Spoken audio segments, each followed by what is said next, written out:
Hey everybody, welcome to this week's episode. My name is Cooper Bebo. I'm an actor, writer, and producer of film, television, and video games. This series is going to explore questions I've been asked about how to get into video games, how to make video games, and hopefully even answer questions that I had when I was thinking about doing it, as well as everything that came up along the way while developing my first game. I noticed there wasn't a ton of available podcasts specifically for what I was trying to do, whereas in the film and television world, there's a billion podcasts for every individual craft. So I hope this helps anyone out there who might be stuck or have questions like I did, or just need a little help getting started. This series will cover everything from pre-production, development, release, post-release, and even give helpful motivation and provide some psychology behind certain aspects that I have found hold people back. And with that, let's get to this week's question: how to release your game on PC and consoles.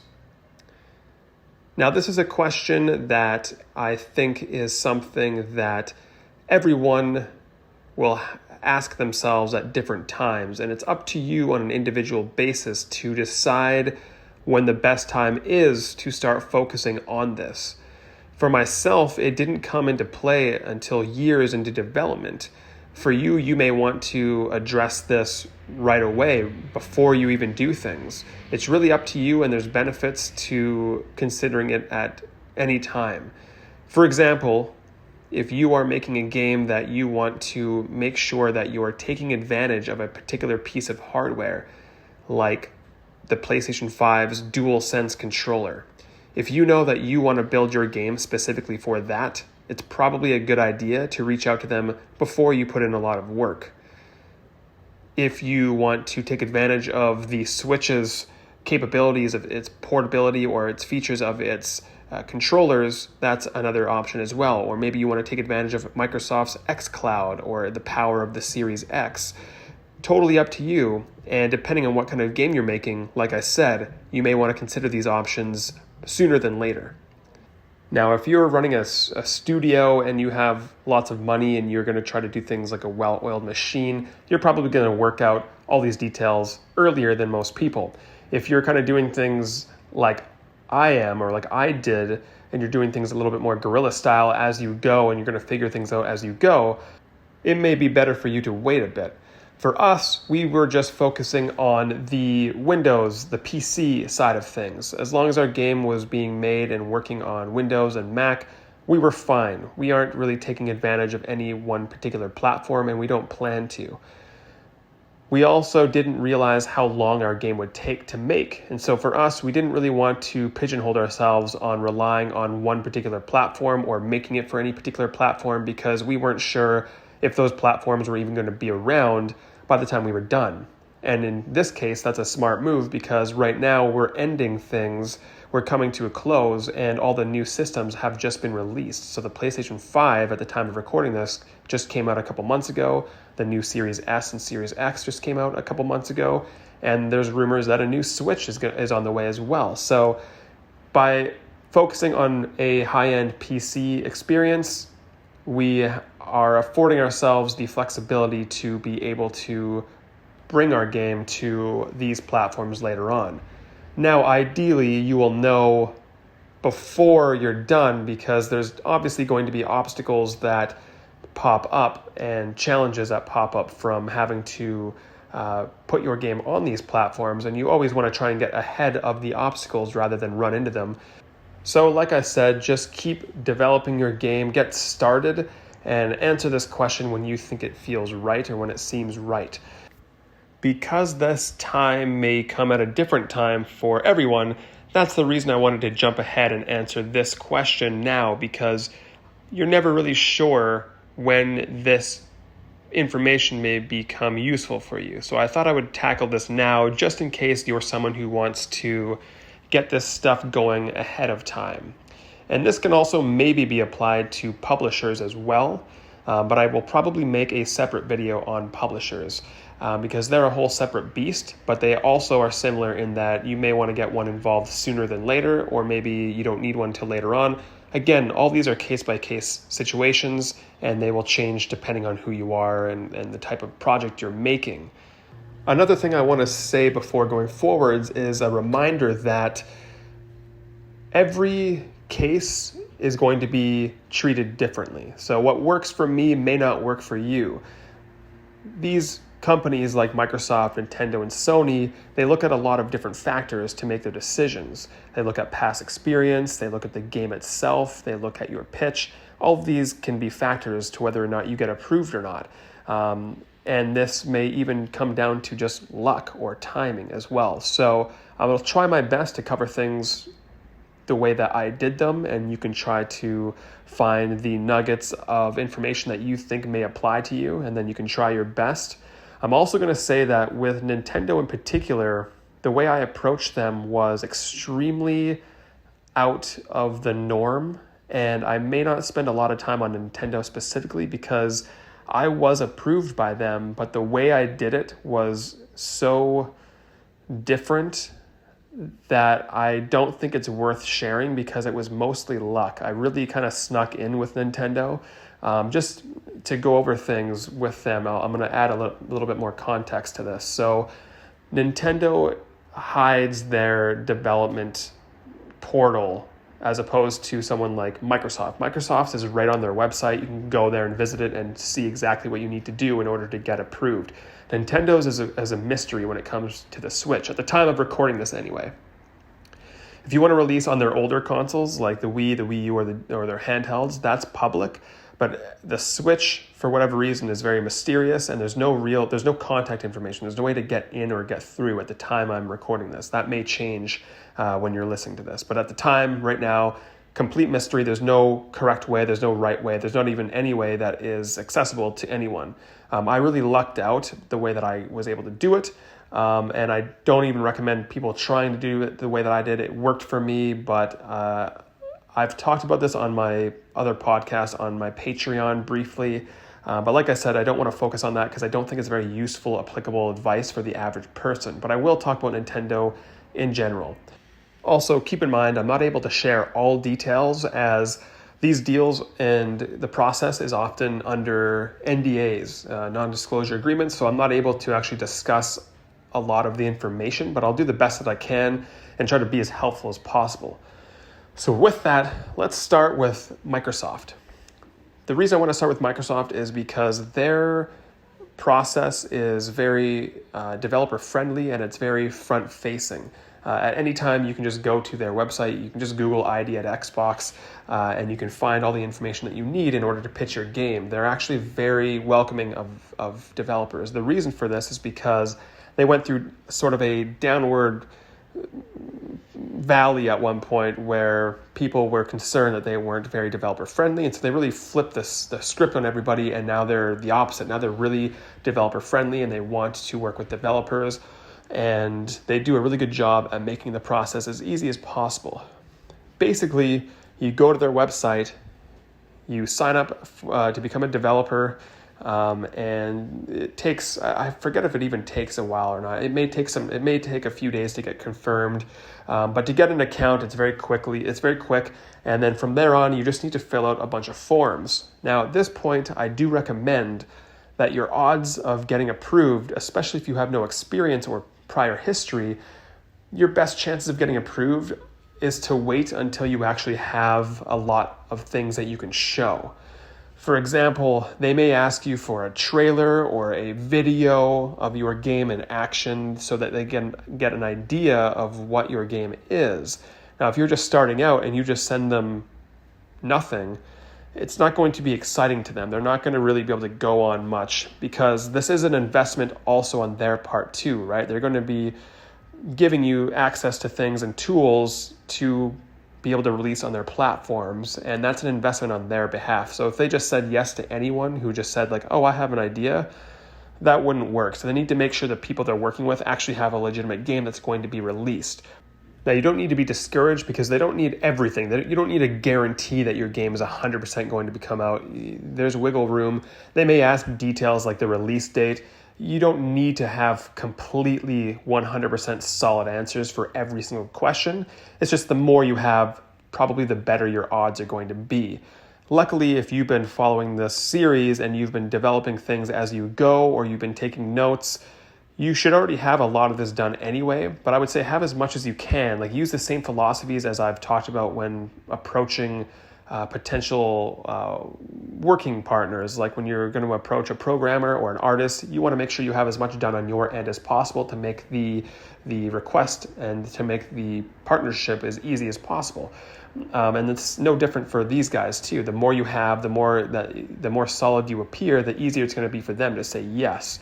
So I would definitely make sure to at least be able to show them a confident look at your game. It doesn't have to be done, but you should be able to show them a gameplay loop. You should be able to show, like, this is exactly what our game is meant to do.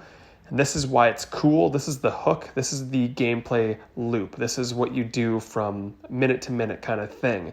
And you don't necessarily have to have 100% finished art, but if you're not going to have the finished art, it better look fun. Because if it looks boring and if the art takes away from the mechanic, if it becomes confusing because they can't really tell what's going on, it's going to work against you. And there's no rush. You don't have to get the approval from Microsoft before you start your game. Just start making it for Windows. Focus on that until you have enough done and ready, and then you can worry about that other stuff later on, like what platform you're going to release on. Unless, like I said, you want to take advantage of a specific thing, then I would really focus on that mechanic and say, hey, here's the reason we want to get an early yes from you guys, because we want to focus exclusively and specifically on this platform, and we want to work with the tools that we need and just make sure that we have a yes before we go any further. So here's a look at our mechanic. This is why it's fun. This is why it's cool. Here you go, that kind of thing, right? So if you're not going to be focusing on a specific platform or a specific mechanic or anything like that, like I said, just try to have a good presentation. You should treat it like you're going to school and you're about to give a presentation to a bunch of classmates. You want to impress them. You want to get a good grade from your teacher. So the better your presentation looks, even on a superficial level, the best you can make it look, the better.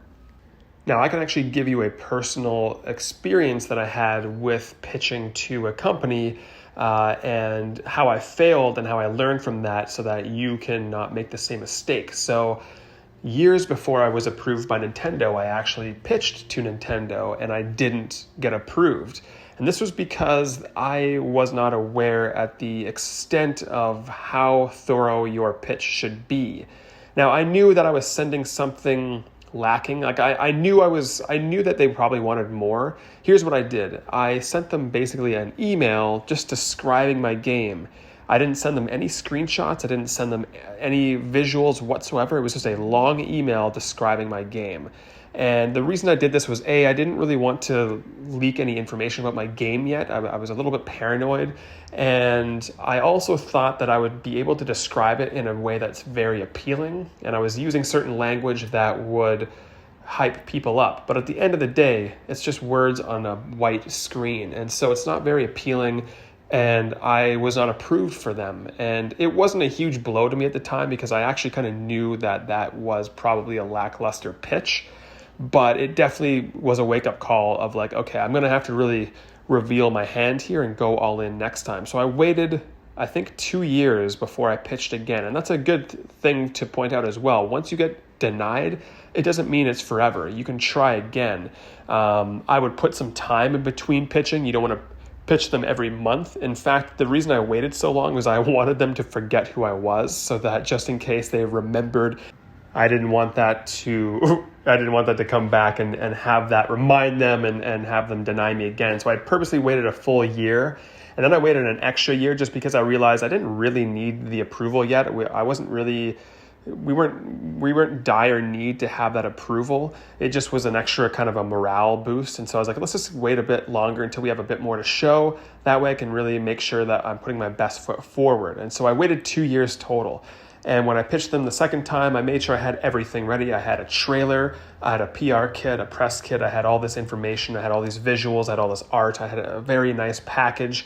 And the way that I got all this stuff was I actually, and this is another big tip, is that from going to independent game meetups in my city, I became friends with other people making games. And those people making games were approved by Nintendo. And even though it's supposed to be confidential, if it's off the record, your friends can give you little tips of advice of, hey, this is what a good pitch package looks like, or at least this is what worked for me feel free to copy my template.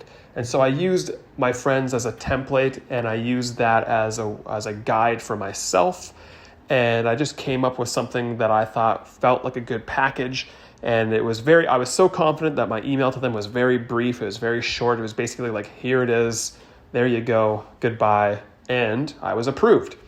No, I wasn't approved immediately. They actually wrote back and requested a bit more information, which was very strange because, and this might be, I don't know if this was a test or just kind of some weirdness that happened, but it's worth mentioning. I gave them all this information, and the response I got back was, "Hey, we need a little bit more. Can you include this in your response?" And all the things that they asked me to include were things that I did say very clearly in the original pitch. So I thought that was very weird. It wasn't buried. It was very front and center. And so somehow, I'm not sure if they missed it or if they wanted to see how I would react, to see if I would be someone that they want to work with. Because someone with a big ego might be like, they might get offended or they might say something rude. I don't know what the deal was, if it was a test or not, but all I did was basically, I had to redo my entire package so that it looked like I listened to them. And I just resubmitted basically the exact same thing in a different looking package. So I kind of just changed the appearance and I kept the exact same material in there. And I just tried to reword a few things to make sure that they saw the information. And then I was immediately approved. So I'm not sure what that was about. It was very fast once I responded with my new thing. But yeah, so I was approved eventually by Nintendo to release on the Nintendo Switch. And again, the way that I got their contact information and the way that I got my foot in the door was a little bit weird.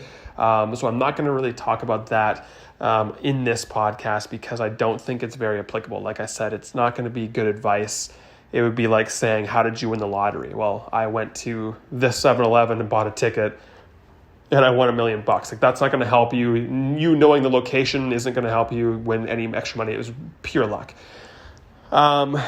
But I don't even really necessarily need to talk about Nintendo too much. That was just my one experience of failure and how I tried again and how I had to go through a few hoops before I got the approval. And it is a lot of work. It actually takes quite a bit of time to put together a nice package that, at least for me, I wanted to make sure I was confident and I put together something that was very cool and clear and really stood out. And the other thing I want to point out is that it's constantly changing. I'm always changing the wording of things as the game develops and as I realize the components of the game that are special. And these things do change from time to time or from person to person of who you're pitching to.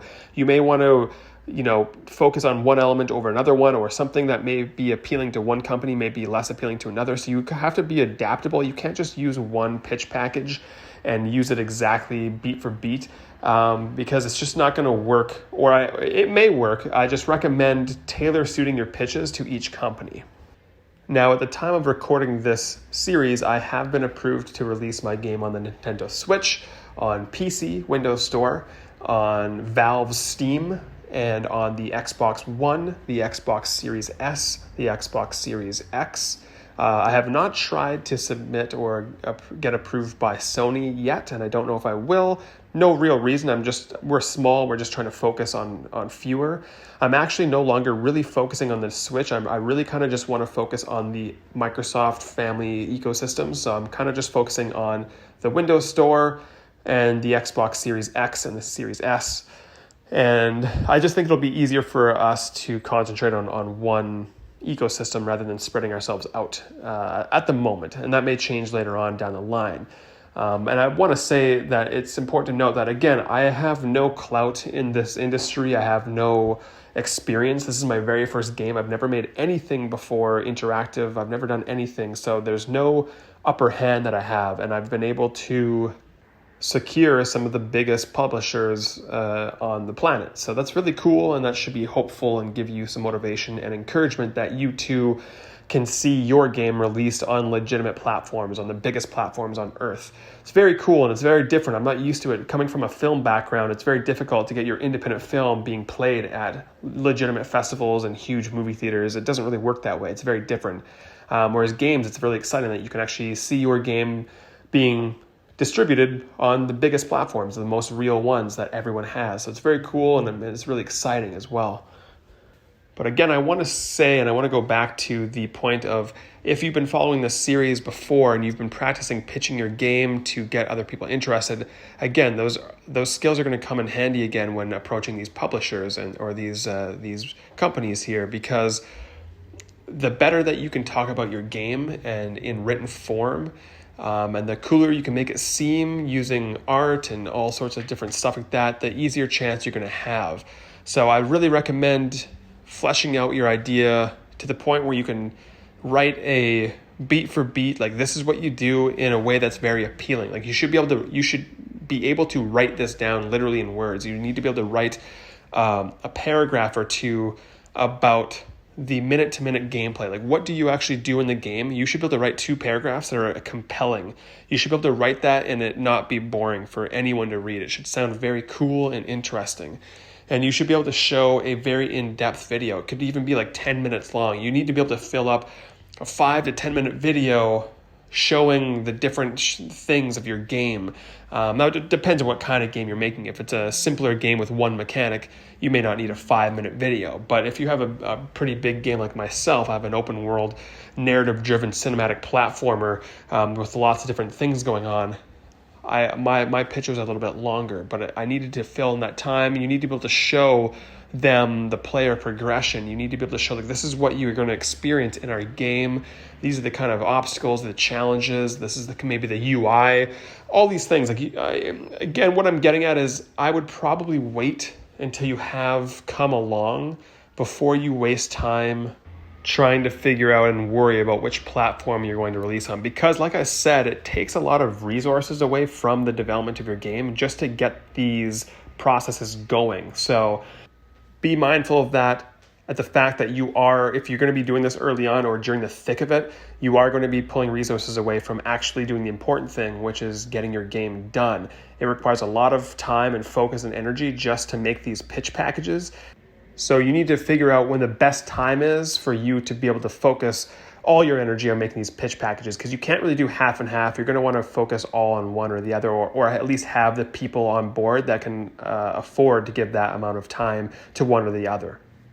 And now lastly, before I go, I want to say that this is one of those times where connections can be helpful, and you can get these connections by attending gaming events. You can get these connections by being active in forums and online communities. So never discount a good friendship or a good connection, because you never know who will end up working on the inside of a company or who may have helpful information. Like for my example, the guy who was already approved by Nintendo, he was able to give me some helpful tips. So really make sure that when you are making your game, don't forget about the fact that there are communities out there available to you, and maybe don't stop going to them. Once you find your team, it can still be handy to maintain a presence in these communities and still go to meetups and still be active online in different communities, because you never know when you may